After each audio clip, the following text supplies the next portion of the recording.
What's going on? I have a great show for you guys today. Interviewing one of my personal favorites, Caesar. We definitely get into some interesting points in our conversation. We talk a little bit about the creative process, how he goes through his writing process. We talk about do streams really matter? And we also just get into the culture of things. We talk about who changed the sound, who is pushing it forward, and all sorts of things like that. So please go visit theciviltune.com for all the latest updates on news, markets, trends. Please like, share, and subscribe. Also leave a comment below. Tell me how I can make this podcast better. And without further ado, here's Caesar. All right. Caesar. My guy. Welcome to the Civil Tune. Appreciate it, man. Yeah, great to have you here. I think we're going to have a pretty good conversation since you are so knowledgeable about what you do. All right, cool. So, who are you? Where are you from? And how did you get into music? Okay. I'm Caesar. That's spelled C-S-R-E. Reasons being it's just the initials to my name. It's more simple than what people give it, but you can't pronounce it if I spell it out to you. I'm from the south side of Houston, Texas. Okay. And I guess I say reason. You said reason I made music, right? Yeah, like how did you get into music? Tell me the whole story. I've always knew how to rap for some reason. It's always been in my house. My dad like old school East Coast stuff. My mom from the South, and then she liked the West Coast. So it's always been music around. And if you ask my mom, she said when I was younger, freestyler, and I used to do like whatever, like I guess Lil Wayne was hot when like the block was hot, and then Carter One came out. That was like my thing. Yeah. But freestyling has always been easy, but I never wanted to make music. So around like my junior, senior year of high school, I got like a group of homies back home. It's like the gang, the mob. They was like, man, we buying studio time. You get in the studio. And it was more so on some, I'm gonna try it out, see how it is. My mom was like, all right, bet. So she paid for the back of like 2 hours. And I went in there and I like shitted and made like 2 songs, all sloppy, just off the top. But it was just more intriguing the more I did it again. And I was like, these are bad, but I know I can do better. Like, I know I can write. So it jumped out the gate from there. And then a week after that, I was mostly talking to my mom about names and like, oh, what about this? What about that? And she was like, I don't know, you should do something like with your initials, like something like Caesar. And I was like Julius Caesar? Because I'm like more into a history nut. And then she was like, yeah, but like just spell it out. And I guess that's how it came. Wow, that's cool. So your mom is a big part of, your career. Yeah. That's cool. That's interesting to hear. I think like a lot of people in our generation, we came out of high school around the same time. It felt like junior year, senior year, everybody trying to get in the studio, bro. Like, yeah. Bro, I remember like I wasn't even thinking about music like at all, bro. Like I was playing basketball and, just real into that. And, I had hoop dreams, want to go to the league and stuff. And then, I don't make varsity. And then I'm like, man, what do I do now? Then I started listening to music and stuff. And then, I get into music. All my friends started getting into music more and stuff. And now everybody trying to cop studio time. Yeah. But, that's crazy. And like you said, that first time that you get in the studio, bro, you in there shaking, bro. Your voice is You don't know nervous, what's like, bro. yeah. For real. And so, like, I got in the studio and, like, I was nervous. But to hear the end product, I'm like, yeah, we can keep going with this. And so that's how it turned into a hobby for me. But that's cool to hear your story. So did you ever participate in any choir or anything? Did you study music at all? Or did it all just kind of come natural to you? So when I was younger, my mom threw me in choir. I wasn't really like the heavy church kid. We definitely went to church on Sundays, but like I wasn't the ones that was like put in the choir, and I had like a choir family like that. So like my mom just stuck me in choir as an elective. That was more like something that like I thought I'd always be good at. When I was younger, I had like a slighter voice, so I was higher pitched. I used to be a tenor. Okay. I used to be a tenor. So I did choir when I was a kid, and I told my mom I was like a singer and stuff, and I was around like kindergarten, first grade, and she was like, all right, well, we're gonna see about it. And she came, and it was like harmonies and all opera spoke, like high spoke stuff. So from there, my mom just put me in it because I liked what I was doing. And at the time, my choir teacher, Miss Fisher, that was like one of my teachers that just made life easier on me. She was somebody that like taught me how to do something different than what I always did. So I was in choir from that time, from like, I think maybe I was 5 till I was like 13 before high school. And then over that time, I just always just had a choir note, how to like keep tones and write it off. Interesting. At one point, I got accepted into the Houston Boys Choir. It was like the national group of Wow. like the organization that used to go around the world and do all this. But I'm from an impoverished neighborhood. We low income, so it wasn't something that I could like do. But like I've always had like singing as a thing. Okay. Well, I never really expect that from you, to be honest. Yeah, You know? most people wouldn't know that. Yeah. But I mean, like, you know, from the music that I heard that you make, you know, it's crazy. Like, I remember the first song that I heard from you freshman year of college was 10. Okay. And ever since I heard that song and the way that you, like, the way that you just presented your music to me for the first time, I'm like, oh, yeah, he knows something. So that's pretty cool to hear that, you know, you had that choir background, because, you know, a lot of people, you know, it is just like, you know, I'm going to just try rap, or, you know, I grew up listening to hip hop and stuff, so let me just give it a try and see where we go.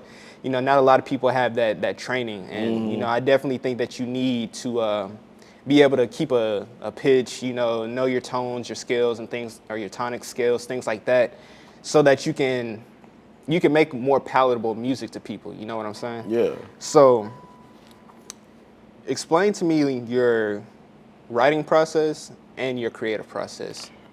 So I don't freestyle any of my music. I write out everything I've ever put out that's like actually been put out and published. I write. Morely because I think freestyling is more of like how you feel in that single moment, and it could be good, but I feel like writing is development. I treat like how I write like stories, because if the first line don't match the 8th line, and there's no correlation in between on how we got to that point, because I write out the schemes and stuff, I feel like you can't really like have a published piece of work. So morely, I write off like memories and moments. Most people just get a vibe and they be like, all right, this is what we talking about. But morely, I just take like what I've experienced or like a single moment I felt and put that out in layers. Because I feel like most people can relate. We just all come from different situations, stories. And morely, the creative process is just about like, I think in concepts. I'm like, how should we attack this? How should we do this?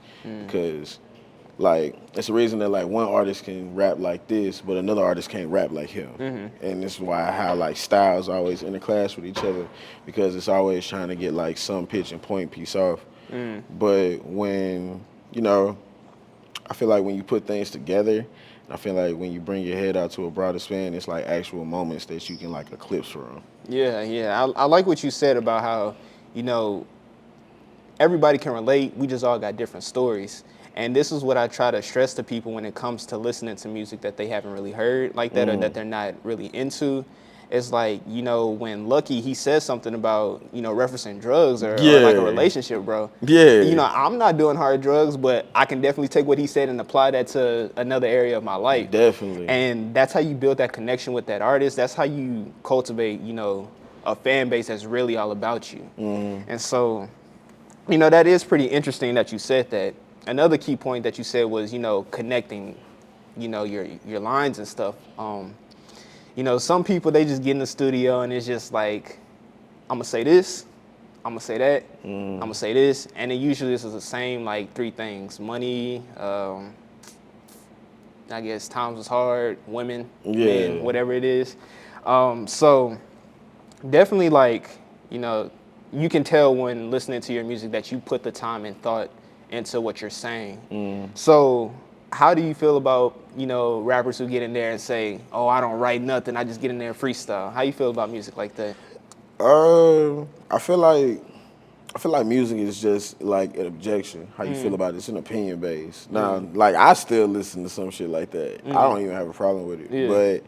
But it's more in the aspect that like you could be so different. It's the reason why we see like some artists haven't hit the curve or like hit that certain high point, because they be like, imagine if you had actually took that stride to it. Some people, I feel like because they actually like took development in their music and they took a piece, it's a reason why like most mainstream artists are up there right now. People like the Brents and like Tylers and all that, because like you can start at one point, but it's all about developing.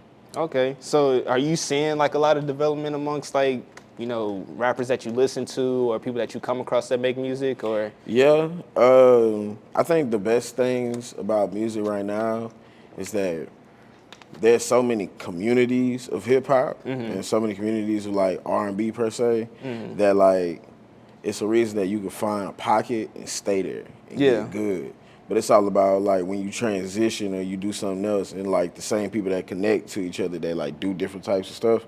That's what makes like music development different. So, do you think that all these subsections of music, do you think it's good for music as a whole for people to just be sectioned off into their own pockets of music, or do you think people should still try to listen to music outside of what they prefer? Probably stepping out the pocket. I take like for me example. I don't listen to country music. I don't. But like my mom, she loves country music. Really? Like Tim McGraw can be played on replay at my house, and like it's it gives me something where I feel like he going through the same pain. It's just put down on the guitar. Oh yeah, for Or sure. like for example, like rock music. I'm a Green Day fan. Okay. I like Green Day. American Idiot goes crazy. Yeah. Like one of my songs was written off American Idiot because like the same way they use metaphors, it ain't in a bar, but it's in emotion, it's in feel. Exactly. So like I feel like you can grab stuff from other reasons. Like Cardi ain't the same Cardi he was back in 18 that he is now. Yeah. It's about how you like step out into your zone. Yeah. Now I really like how you think about music. So let me take a moment to get my question together. So let's see.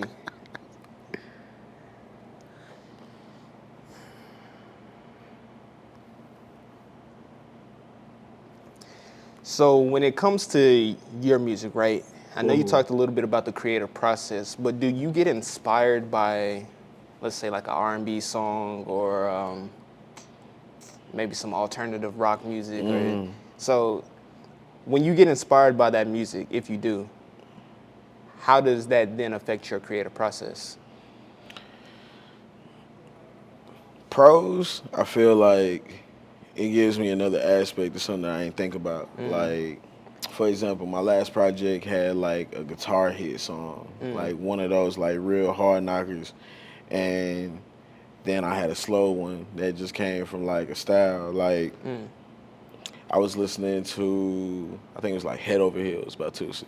Okay. And it was mostly just like how pianos played out, and like it was one of those songs where like you don't have to like try to get your objective pointed out by like just forcing it onto the listener, right?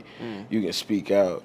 So when it comes to my music, I feel like, because I don't listen to my own music after I drop it. Really? And then my vault usually sits quiet, and there'll be one of them spontaneous days where I like just play out the whole unreleased vault in the crib and stuff.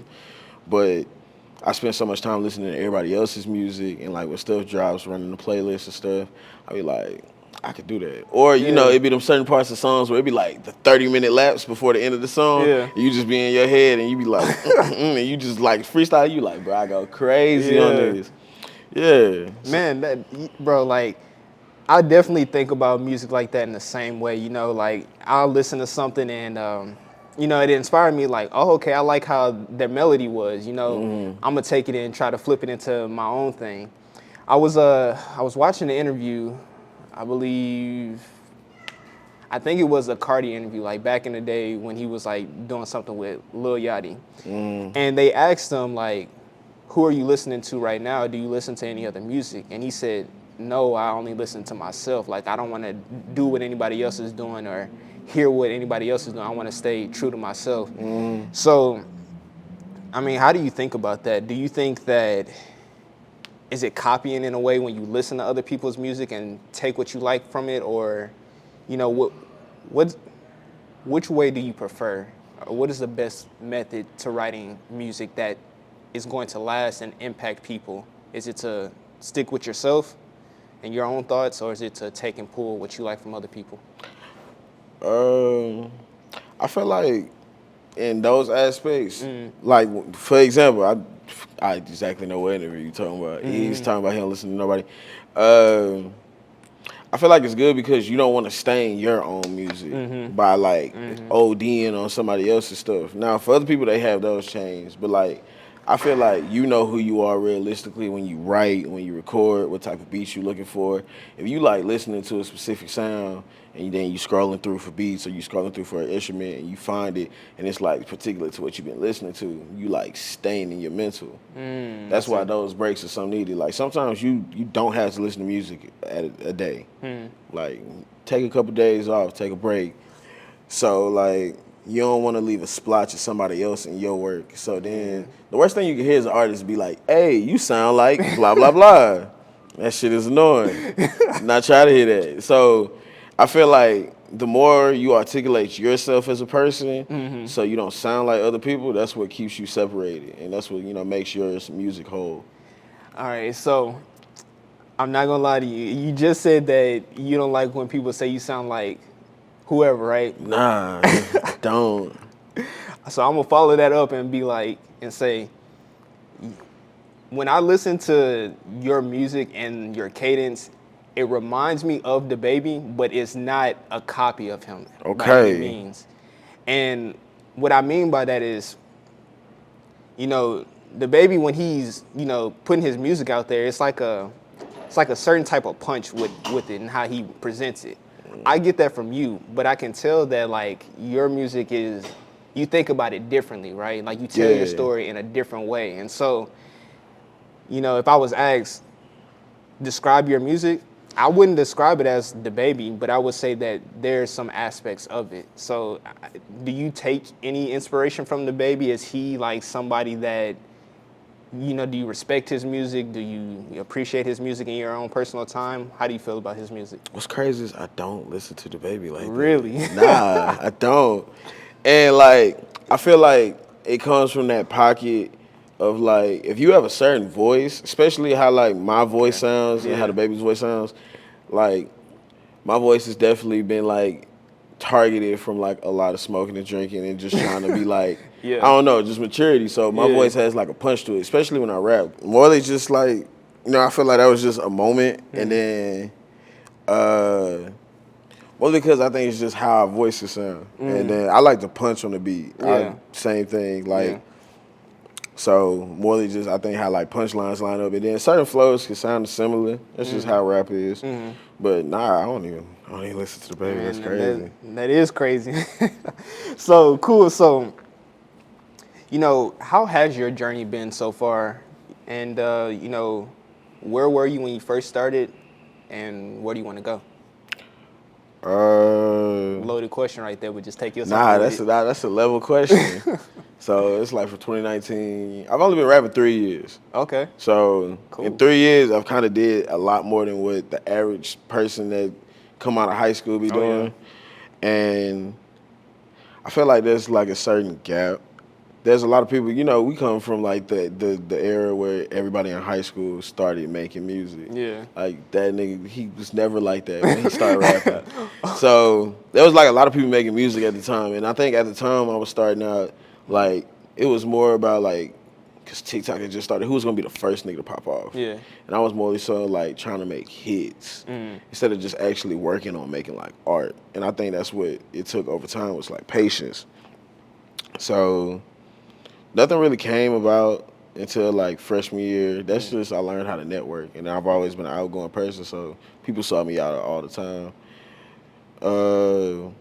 But I knew nothing wasn't quick. It was like, we gonna find a way. We just gonna work.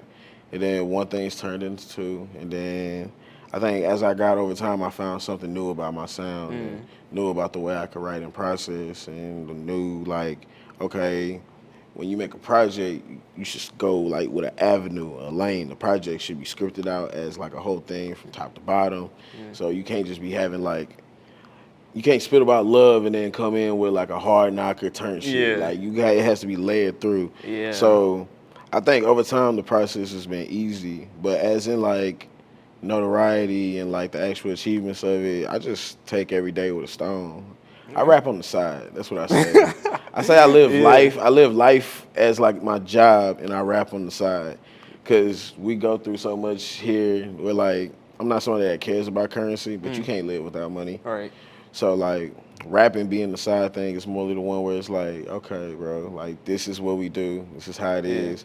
And like more people know me now, and it's kind of weird, you know. Yeah. But because I've never been an outside person like that, but to know that I started somewhere and I was just worried about like if the people in school fucked with me, and now like when I go out or like somebody follows me and they be like, "Yo, we bump your shit in like California, or like Wisconsin, or like we over in New York. Somebody plays your shit in Florida." So like, yeah, it's kind of weird, but like I see the work, and the goal is just to see how far we can take this because I want to be like my idols. Yeah. Yeah, man, I love that perspective. I know I keep saying this a lot, but you know, what I've found in my own personal life when I write music is that when you live your life and you live an interesting life, you know, to your own standards, and you know, you just think about the things that you go through, it helps your music tremendously. I mean, like you have things to talk about, you put it in an interesting way, and you know, just that perspective of just rapping on the side, you know, you live your life first. A lot of people rap and that's their life. And, you know, and they might not necessarily be at where they want to be at in their career to Yeah. sustain their lifestyle. But it's like, you know, if you don't have other things outside of rap, you know, rap got to be just more like a hobby until it becomes, you know. Yeah, you can drain yourself doing this. Exactly. So, you know, that's great to hear from somebody who is starting to see, you know, a little bit of work pay off. So I know you talked about it a little bit, you know, people in all these different states listening to your music, but when it comes to your close circle of people that you meet, you know, in your everyday life, are you getting treated differently at all, or?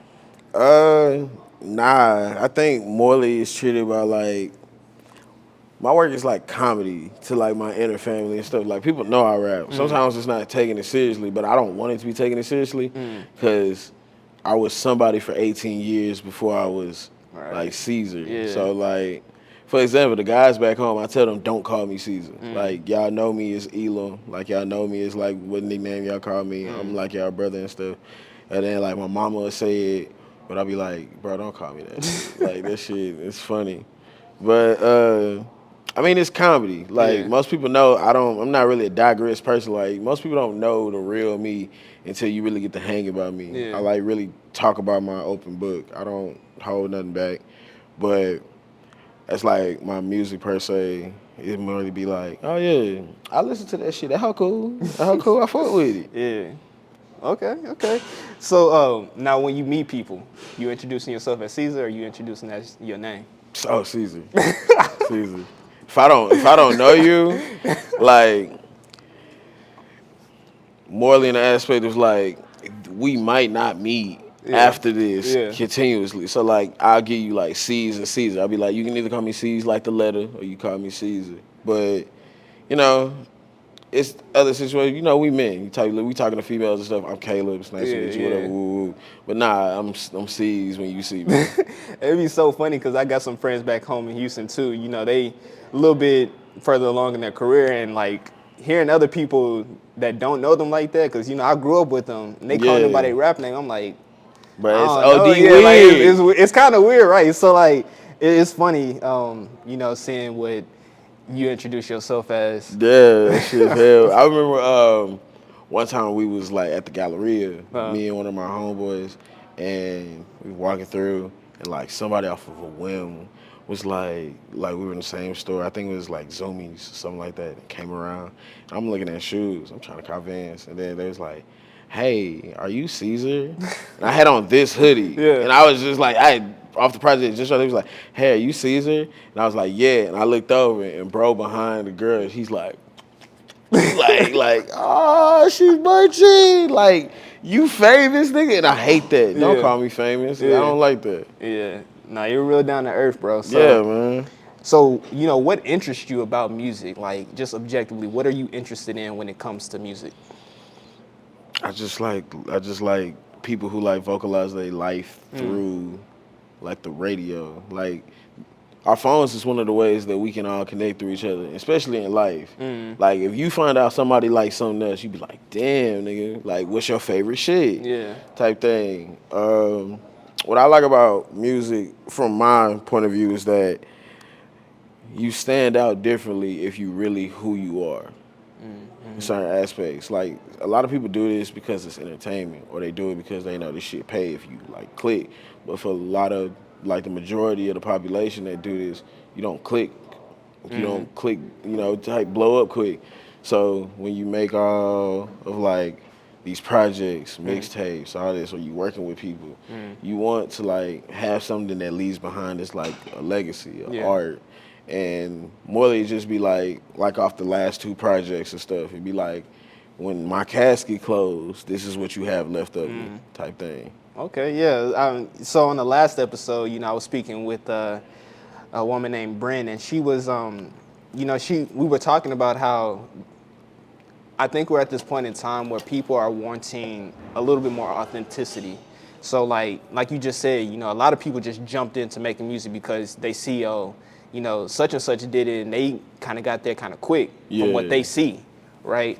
And so they'll jump in, start talking about shooting people, start talking about scamming, whatever they do, and it's like, you don't have to jump into music and talk about things that other people do. Because this what's hot right now, and that shit. Yeah. It's like if you don't hear smoking, doing some reckless shit, money or like type thing, or like bullets type shit, it'd be like, all right, then none of that shit gonna blow unless I do this. Yeah. And then, it all That's why it's clones out here. Oh, yeah, for sure. And it all goes back to that point of like, so many segments of rap or music in general. It's like, it may not blow up overnight, but, you still sticking to who you are. Yeah. A year from now, 2 years from now, however long, somebody gonna find it. Especially when people know you wasn't like that to start with. Oh, no, for real. Cause like you was a school kid. Yeah. And it ain't nothing wrong with being true to yourself and making the music that you want to make, Just don't be a clone, man. Live your life. So, with that being said, is the current rap music today relatable or is it imitated? Now, another way to ask that question is, does the music make the culture that we see today, or does the culture make the music? Relatable, but only in the aspect that the culture makes the music. There's a lot of more stuff that like gets impacted. Like music came from what we went through and what we experienced growing up. Like I'm from Houston, so like in Houston, anything that Pimp C, UGK talked about, Lil Key, anybody from the South Side, like Zero, we was just going off of what we grew up around, and like the culture is what makes it hard. Like everybody got a sports reference because of an athlete we all grew up watching, or like some crazy shit we seen. Like them niggas in Detroit and Michigan and stuff, they come from references because of shit they seen. So I don't feel like it can be like imitated because you grew up with it, you watched it, other people have rapped about it, that you made it exciting or whatever. Like it's a lot of people that's gonna make music off of shit that they didn't grow up living. Like it's just the facts. Because music is feel-good things. It's like something, you don't have to like, there was a certain point in time, especially in hip-hop, where like, you have to live who you is. And like, if you didn't do that, you was looked at like as a clown in hip-hop or whatever. But now, like, I guess the world has been so neutralized to like people not being who they really are. And then a lot of people get exposed because social media is such a big thing now. As an artist, you got to have a good image and like keep that hard roll, and niggas gonna clown you. Like, you can become a meme any day. But as it being imitated, nah, but morally being relatable, that a lot of people can dive into it. Reason why there's so many demographics loving hip hop and R&B and stuff like that. Now, the reason why I asked that question was because I'm sure you've seen the news of such and such rapper passing away, or such and such, altercations happening between whatever artists, right? Yeah. And so, like we were talking about earlier, is that like, you grew up in a better lifestyle than most people, had, right? Like, you went to school, you got a whole loving family, or you have good positive things in your life, and for you to then go make music and then get involved into like drugs that you wasn't even using. You weren't that person type. Yeah, exactly. And so like, I'm trying to figure out what is the actual problem. Is it the culture that, music has already made, or is it the music itself? I think that we live in a society that can be easily influenced. Reason why music is like one of the first steps. You hear music since you were born, just about who played it. So you can't really go off that. I've never been a social media person. Like I ain't really started getting social media until I was like allowed to by my peoples and stuff. And then even then, it was like kids that I grew up with in the neighborhood. They was already doing wild shit before then. Yeah, right. So I feel like what that is, social media is such a thing where like anybody behind a computer can make a switch that like brings a whole new blockade. And then we so widespan that hip hop is one of the new culture outlets. Reason why there's so many outlets, podcasts, like interview spots, like things that other people did got influenced, and other people's like, well, shit, we can do that too. Yeah. So I can't blame the music for it, but I feel like I can blame just like social media society, because now it's like a thing where like if you're not praised for what you do, you're made fun of. And it's just odd. Yeah, I mean, you hit the nail on the head with that one, because it's like, it's either people really love you or they hate you. Oh, they hate you. And it flips. And it ain't no in between. Exactly. There's no in between. Exactly. And it don't matter what you did, unless you did something super egregious that like as a society people just reject you. But like, you know, you could say something today and people will be like, you know, you this, you that, like I'm not fucking with that. Exactly. But then you drop a good project, or then you drop a song, and be like, "Well, shit, if they fucking with it, exactly, we in there." Exactly. So that's fun. That's interesting to think about. So, you know, when did you first notice a broad change in music? Since, you know, we grew up in the 2000s, right? So we was able to catch the little bit of the end of like the 90s era into like the G Unit era, gangster rap. Then we get into like Lil Wayne and what Drake and Nicki Minaj was doing. You know, so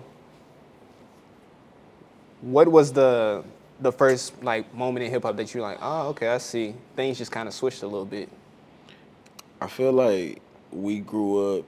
If you ask me, like, you know how people do like conversations about the best year of hip hop. I feel like we grew up in the best year of hip hop, and it was 2016. Okay, like, okay, let's go. Okay, so like 2016 hip hop was kind of the change, because music is always spoken in different ways, and then it was like gangster rap, trap music, and then it was like that turnt shit, or you did R&B like Chris Brown. But then it was like, you nigga, if you ain't Lil Wayne, Gucci, goddamn, like talking some ghetto shit, talking like some real uplifting shit, or like Kanye, which was like one of the changes too. But Kanye was in his own lane. He did what nobody else did. Yeah.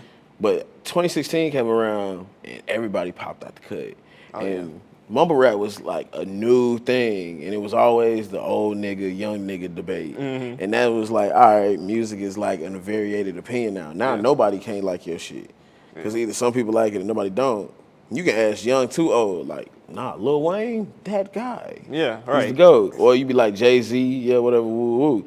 But now it's such an aspect when like 2016 came around, it was like a real divide where like it was like grown-ups and like young people from our generation. It was like, who this red nigga with braids? Yeah. Fuck that. Or like, who this colorful head nigga? Yeah. And then it more became an aspect where like we jumped in so many genres with our music, where it's like it can't even be classified as hip hop anymore. This shit is just a broad span. Like X, for example, like look at me. You can't even bob your head to look at me without getting punched in the face at a concert. Right, yeah. Like it's a rager now. It's damn near some rock shit, because he a superstar. But the culture got changed, if you ask me, around that time. And we were like sophomores in high school, I think. We were young when we caught it. Oh yeah, and you know what's even crazy? Like I'll take it back even further to maybe like for me personally, it was like 2013, 2014. Okay, that's not a bad year either. And you already know what I'm gonna say, and that's because of Chief Keef. Like, like I'm telling you, that was the GOAT. That's the GOAT, for man. real. He's still one of, like, in my opinion, probably one of the greatest of all times. Like, if you ask me, he's one of the most influential people in hip hop. Exactly. I mean, like, I remember 6th grade, like, man, I was listening to all type of stuff, man. Like I was listening to I think 2012. Yeah. I think Eminem had dropped like Rap God at this time, and bro, like this is the first time I'm trying to like explore music, trying to figure out what I like. So I'm walking around listening to Rap God and stuff like that. I knew the whole thing, start to finish at one point. Yeah. And then I got to, I think maybe like 7th grade. I started meeting some friends and stuff, and they like, you got to check out Chief Keef. I get on Chief Keef. Ah, you got put on by put on. Ah, that's good shit. Whoever did that to you is the gold. Yeah, shout out my boy Racer, bro. Like, he's still making music and stuff too. He going up.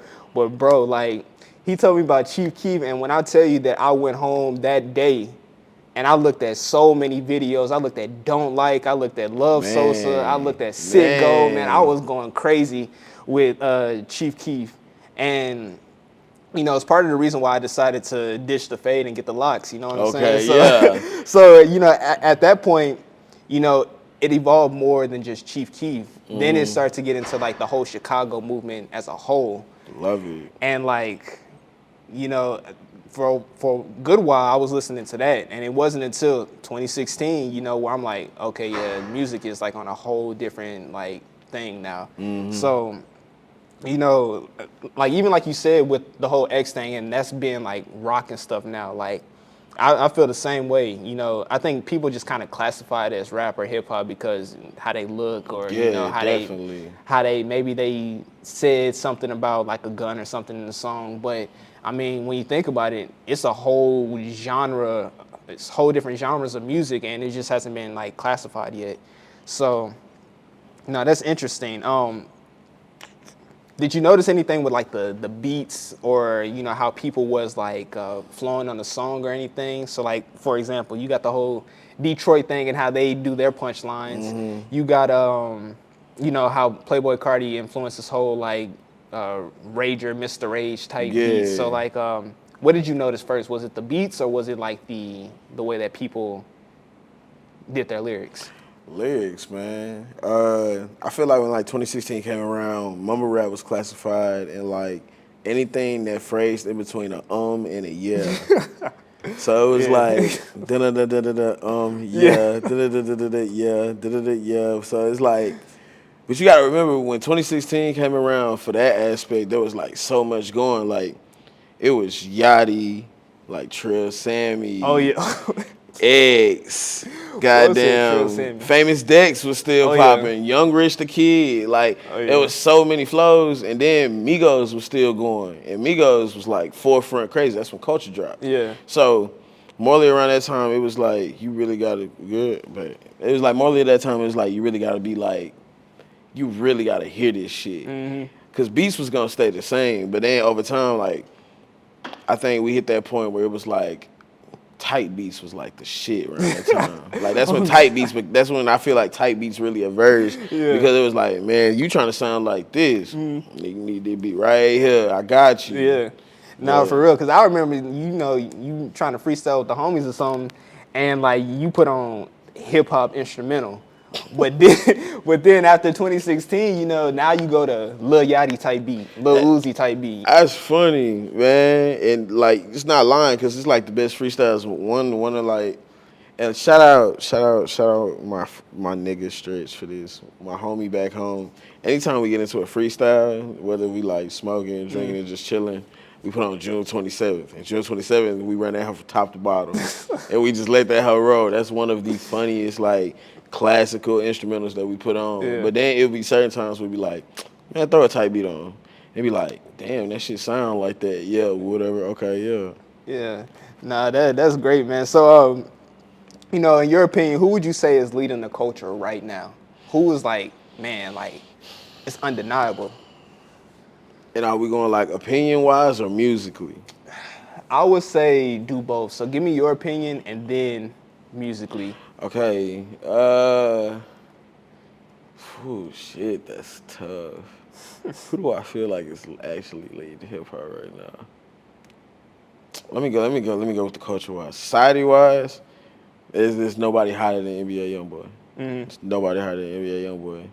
Like, I think I realized around that time that's how I learned like streams and how shit work and how like people can really get captivated by an audience. Like, it's a reason why he's been the most streamed artist on YouTube for like 2-3 years now. Right. Because like he really brings people without his option of choice. He brings people into his inner circle like that. And that's why I said that's when music becomes relatable. Because a lot of niggas don't understand Louisiana.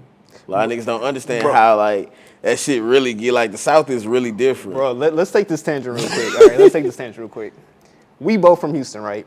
Yeah.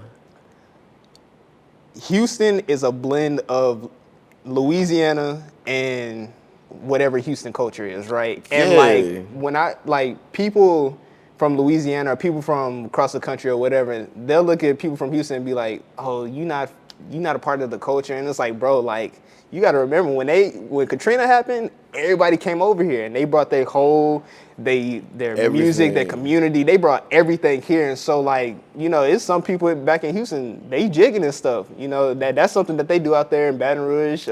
Been doing it. Exactly. And like it's a split for me. My mom's from Louisiana. Yeah. She's from the north side of Louisiana, a small little town called Plain Dealing that's outside of Shreveport. So like my dad being from Houston, when like she graduated college and stuff, and this was like in the 90s, she moved to Houston. I was like, why you moved to Houston? It was like, it was the biggest city closest out of Louisiana. Exactly. Because Louisiana hasn't been a big city like that in morally time. If you know Louisiana, you know like the big cities that classify. But when it comes to like a certain spot, Louisiana is a place where people just want to stay in. Yeah. Bro, I'm telling you, and out there in Houston, bro, like when there was this huge like gap between like these Houston artists and the old Houston artists and like the younger generation coming up and stuff, we listening to WAP, BZ, what's that song? Don't Start Me, bro. Yeah, man, that's my mom's song. Everything, love everything. So like we was listening to that. We was listening to NBA YoungBoy, Jada Youngin.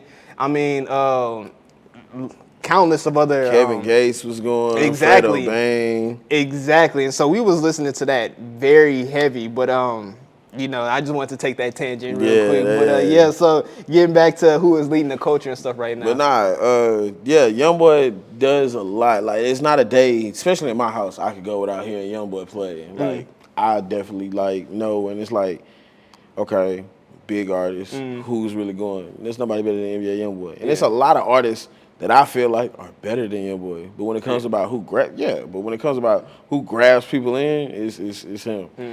My opinion, who I feel like is running hip hop right now, if you ask me, I'd have to go with Kendrick Lamar right now. Why you say that? Kendrick is one of those people that doesn't have to do anything to pull us like. Kendrick got like vaults, hard drives he didn't lost. Like how many like albums that could have been like masterpieces. And if you ask me, I'm one of them. You know how people have stands of like J. Cole versus Kendrick Lamar. I'm a J. Cole stan. Really? Yeah. Wow. Yeah. I'm not expecting any of this stuff right now. I'm a J. Cole stan. Like, but for some reason, like when the Big Steppers, Mr. Morale, Big Steppers came out, it was one of those projects where it's like, okay, this is like an open book into his discography. It's one of those opinions. And like for me, I listen to everybody. There's nobody, that's why it's making it so hard for me to say like, who do I think is the hardest nigga right now? Yeah. And like, is Kendrick the most consistent nigga? No. Do I feel like he's like the hardest right now or in the aspect of like, that he's the peak and pinnacle? Nah, but when I look at like who grabs an audience and like what project really stood out from this year, it's his shit. Like, it's one of those influences where it's like, this ain't gonna be better than his old shit. But right now, I've seen like motherfuckers die and like motherfuckers get like, have real heartfelt moments. Like that security guard that cried in Dallas. This is a security guard that like cried when he was like performing. Yeah. It's magical. Yeah. It's like, that's how you know when it's like some real inspect shit, that shit come from the heart. Yeah, and like, I don't think music has seen something like that since like, probably like since Michael Jackson was still around performing or something like that. Definitely. Like for people to really be attached to music in that way. But I'm curious as to why like, you are a J. Cole stan. Cause I mean like, I criticized a little bit of how like he presents his message to people, right? Like I don't necessarily like the whole like, you make music like this, so I'm a tell you why you're not gonna succeed. He did that with that was it Lost Kings or whatever that song was? Fall 85. Yeah. So I'm like, what's going on, man? So please explain to me like why J. Cole is up there like that, in your opinion. When you look at, from my basic opinion, when you look at somebody who like stood, it was always Kendrick versus Cole. Like one of my best friends, he's a Kendrick stan. He like got Kendrick on a pedestal, like all the unreleased, he know it word for word. And me, I was a Cole stan mostly because like I've always loved how numbers doesn't mean anything to him. And like profit doesn't mean anything to him. That's where I think my love for music come from. And like one of the people I respect, because like you can't really take this shit as far as you want to if you don't really have a love for it. Facts. You get a point and then it's a roadblock. It's the reason why a lot of niggas that he pertained in that certain song aren't here anymore. Yeah. Lil Pump ain't around. Yeah. Smoke Perp got like 30 niggas at a show. So like even if 30, bro. Even if 30. So it's like it's one of them things where it's like he was telling a narrative that it ain't always about this. I see. Reason why he's one of my favorite artists because he's soulfully sounded and he know what he raps about. He's transitioned over time from being like one of them artists, like from him being in the Sideline Story all the way to like my favorite project is For Your Eyes Only. It's one of those things where like, which again brings on to how like I feel like a project and any song you make needs to be scripted because you start at one point and you tell the development of like where were you at during this certain moment when you were recording and like this is where I want you to know like if I'm bad I'm going good or if I'm bad like this is my life right now. So he's just always been one of them guys where like when I sit back and I like listen I'm like this is somebody who like really knows the integrity of rap and really knows where it comes down from. Like he really studies this. But yeah, I've never had somebody like, make the case for J. Cole like that. So I like how you explain your position. So what is a project that pushed the culture that is significantly underappreciated? In your own opinion. Shit.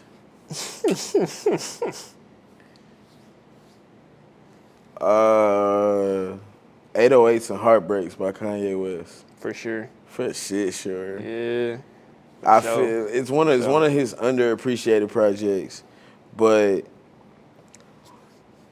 when you think of auto-tune and you think about the time where auto-tune was during that time, the only person that was like the real leader of that shit was T-Pain. And people didn't respect T-Pain's music because they just talk about heat rule and singing. Yeah. Kanye took auto-tune to a step further and like developed that. You could say that one with that or Yeezus. Yeezus and probably 808s and Heartbreaks were one of those two projects where like production means something.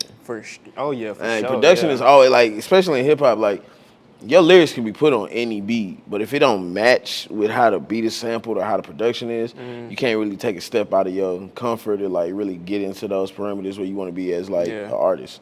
Yeah. I mean, you're definitely right about that because, if your song come on in the first 2 seconds, it sound like everything's off key and everything. It's over with. Yeah, they gonna switch that up real quick. You only have 5 seconds to grab a listener before they go next on a project or a song. Exactly. So 808s and Heartbreak. So that definitely is a project that totally changed the game for music, like in a significant way. And people don't really talk about that album. Like I hear a lot of younger artists talk about that album. Like I know Lil Uzi said that really inspired him. Yeah. But other than that, like people don't really mention that when they're talking about significant culture moving projects. So that's interesting. So now, who are the 3 most influential people of modern rap? So I don't know if you want to start from like 2010. Like, who is the 3 most influential people that have totally like influenced all these other like clones and people who are out there trying to make music too? Give me Lil Wayne. Okay. Give me Young Thug. Okay. And give me Chief Keef. Okay. That's Chief not Keef. bad, to be honest. Yeah, I think, so I'm going to say Chief Keef for sure. definitely.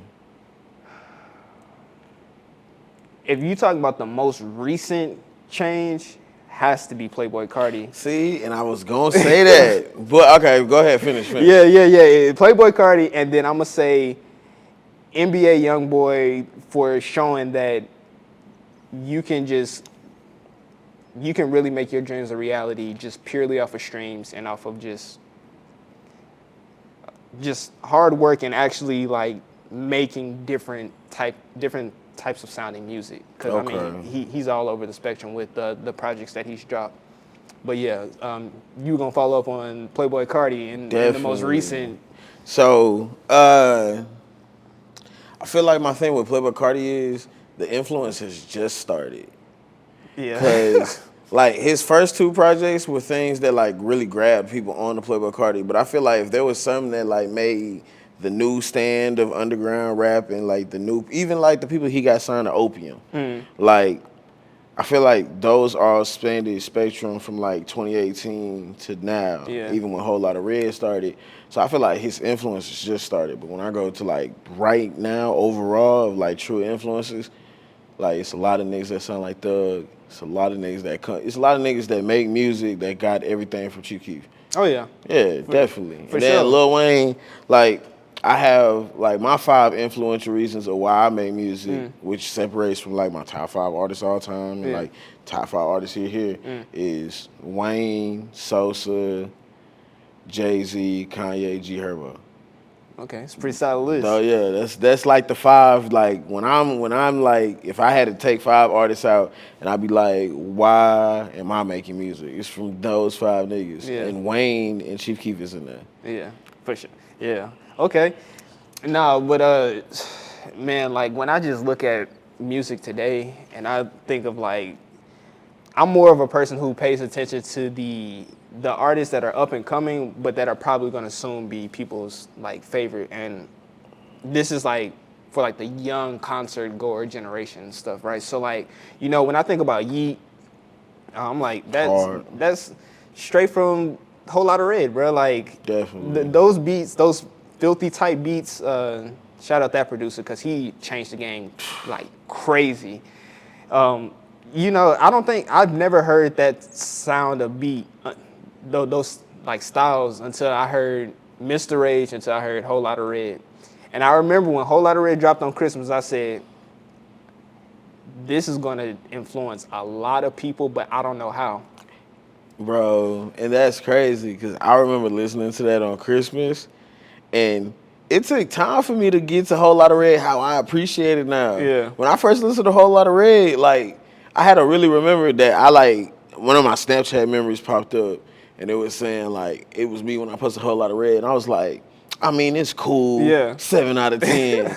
And then, like, I really listened to it, and I'm like, how the fuck did I not like Stop Breathing? Bro. Go to the Moon, go crazy now. Exactly. So, like, I feel like it's all opinionated. Like, my homie loved Whole Lotta Red when it dropped. It went crazy for him, and it was like, it's all right. And then, like, I think it was like last year, my song of the year last year was probably Stop Breathing. Bro, and Or like Sky. Yeah, Crazy. Oh, yeah, that's a great song. And it's like that's been a story with most of, you know, modern music today. It's like everybody want to shit on it, everybody want to clown it and stuff. And then, you see them girls like it, and now you want to bump it. Oh, you see he gonna be at the Rolling Loud, or he gonna be at the Lyrical Lemonade show. Oh, God. Now you want to be hip to it and stuff. So it's like, you know, when it comes to listening to music and stuff, people got to understand that you can't just listen to something once and then have your opinion on it. Yeah. Because it's like music hits you differently at different times, at different points of your life, when you're experiencing different emotions. You know what I'm saying? Like, so, you know, with Whole Lotta Red, just how, like you said, it's just starting. And you know, when I think about Destroy Lonely's new project, No Stylist, and Ken Carson's new project X, I'm still trying to form my opinion on Ken Carson, but Destroy Lonely is going to be a huge name. That's a switch for me because I just got that like, I'm a Carson fan over Destroy Lonely. Yeah. I just got put on to Real Destroy Lonely. Yeah. And like for you to say that like Destroy Lonely is your shit and Carson is just starting to come around the curve, I'll be like, see, that's why I feel like this shit be real like stand on point of opinion. Yeah. Fuck, it be stand point of opinionated and shit.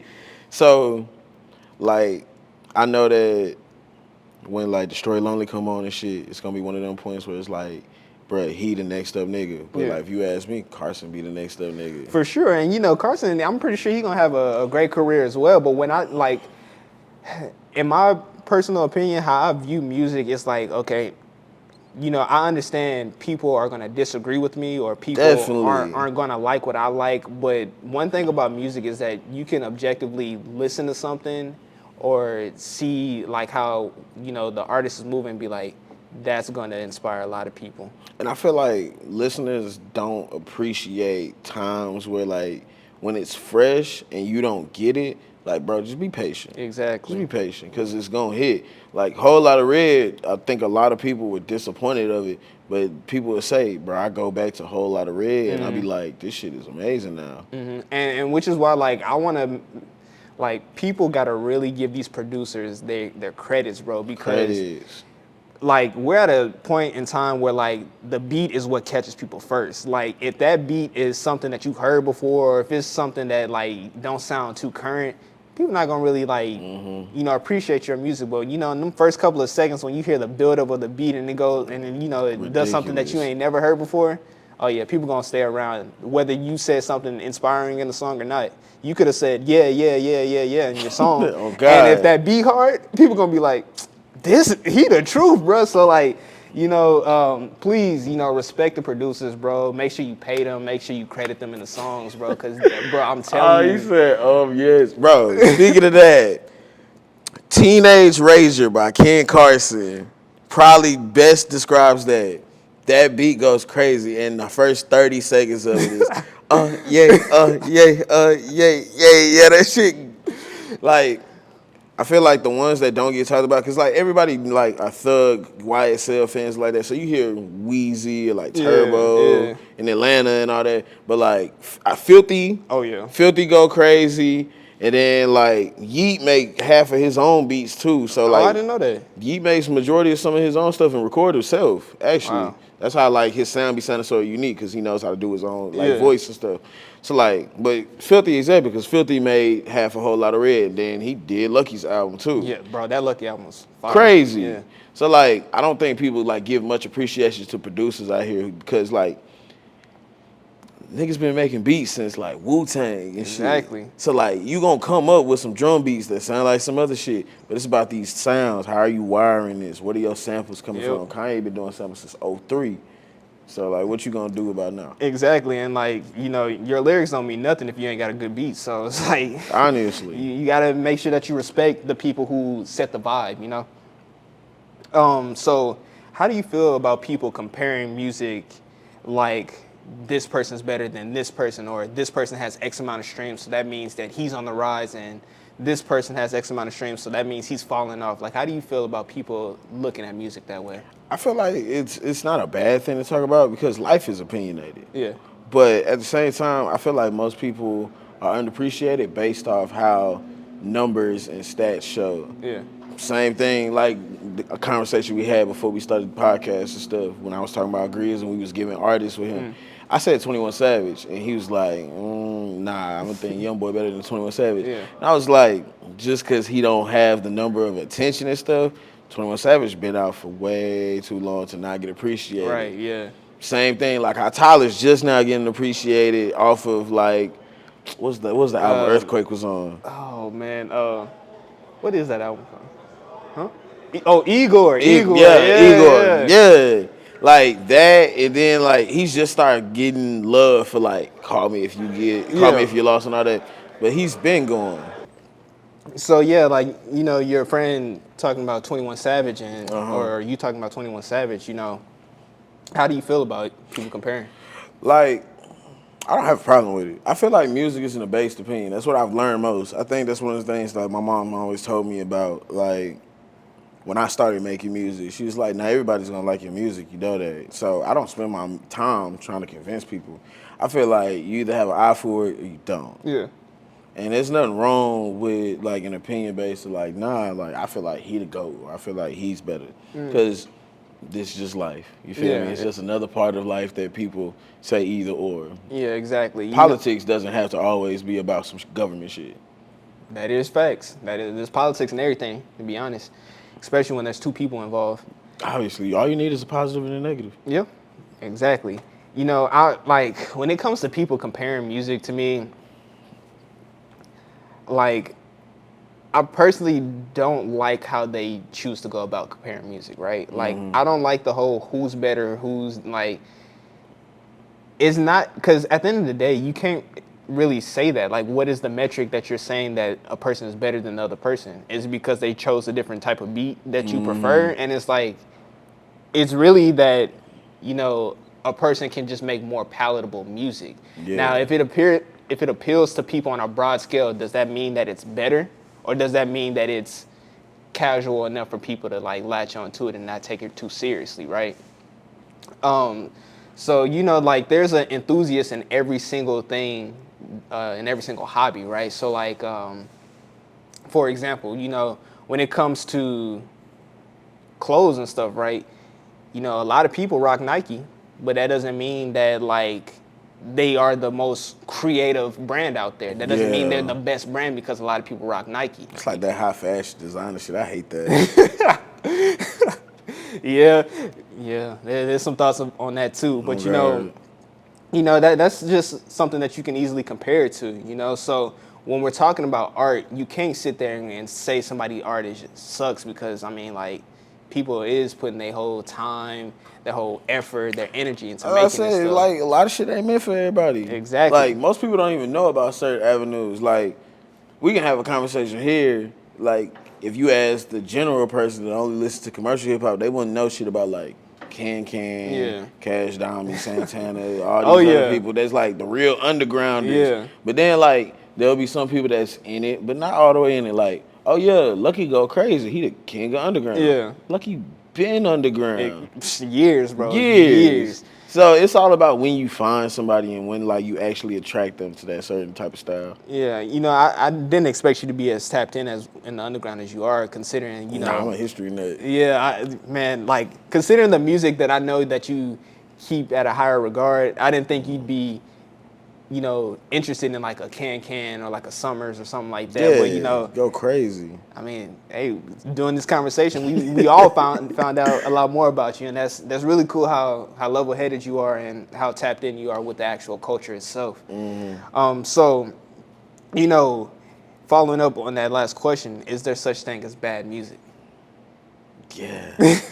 Yeah, it's a lot of bad music. Yeah. Okay. So when you say bad music, what makes music bad? From your objective opinion, if you don't like it, it's bad. But like, you can see somebody numbers and sales, and you can be like, it sold like 40K first week. 40K not bad. Yeah. I'm not selling 40K first week. Right. So who am I to say something about it? But am I going to listen to your album? No. Like okay, for example, and this is just another one because I'm gonna open my mouth and say how I feel regardless. I don't need to hear Jack Harlow no more. Am I wrong? Nah. Does he make bad music? In my opinion, yeah, it's not good. If it ain't good, it's got to be bad. Can't be decent. So, like, for example, like, it just sounds repetitive. Yeah. And plus, music can be good, but if it's continuous and it's the same shit every time, reason why people like the Baby soured out went the way, like, that he makes styles. Because he literally took one thing and then he got memed for it. And social media carried it. But bad music comes from also listening to the wrong ear. Because he's not a bad artist. He's not a bad person. But, like, if you see a certain repetitive every time you open your phone and you go onto a website or you see it plastered on a billboard or on a poster at a concert, you be like, okay, maybe the nigga might be bad. He might just be garbage. Yeah. Yeah, you definitely, like, I wouldn't say that music is bad, but I definitely get where you're coming from. It's like the repetitive stuff, the lack of just thought and effort into songs. I mean, like, you know, it's unfortunate that like you can obviously show that you don't care about the song that you made and like make millions of streams or whatever. But like when we look at music on a broader scale, that's not going to be remembered. And so like when it comes to just music, it goes back to that development. You gotta constantly evolve your sound. If you're gonna stick to the same stuff that got you on, or stick to the same stuff that got you memed or whatever, stick here. Exactly. And so it's like, I guess that would be my metric for bad music, is that it's obvious that you didn't try. Definitely. So there's a lot of music out there like that, unfortunately, and it's, you know, saturating the market. But that's not to say that that music is not necessary. You know, we need to figure out, okay, what kind of music do we want to support? You know, who do we want to uplift? So, yeah, I just think that calling people's music just outright bad, I wouldn't say that, because I do know people like, you know, they do start to care eventually. Definitely. Or maybe they don't. But people definitely need to continue to develop their sound. Otherwise, it's going to continue to be called trash. So we kind of already answered this, but do streams matter? Does that mean that you are? I don't think so. I feel like it depends on how you make music. I've never did this for streams, but I know streams is what gets you paid. Is that a reason why I'm going to like stay down a certain lane because I'll be like, oh, this song got more plays than this? Nah. For me, it hasn't did a thing for me. Like, I don't even think most people know. You need like more than like one stream to get $1. Oh yeah. You need like 3,000. I think the number is like 3,000 some streams to get $1. Yeah. And it only take 5 seconds to count as a stream. Yeah. So for me, it's never been that, because like this will be gradually for me. Like I remember starting with $0. Now I have like couple like 3s, 4s. You do things. Don't tell them about what you're making, but you know, I'm nobody famous, nobody rich, broke boy. But it's never been for me. I've always looked at music as being something that you could learn something about me, because I'm not a foregoing person. A lot of people know I'm ducked off. And I spend my time working for the, like Drake said with Light Up. Drake said, I'm making this shit to make y'all turn up too. But while my closest friends are out partying, I'm just here making all the music that they party to. Like, because I do this because I love to make music. I do this because I know that there was somebody before me, and there's all these hours that people just sat down and hear the same beat play and repeat.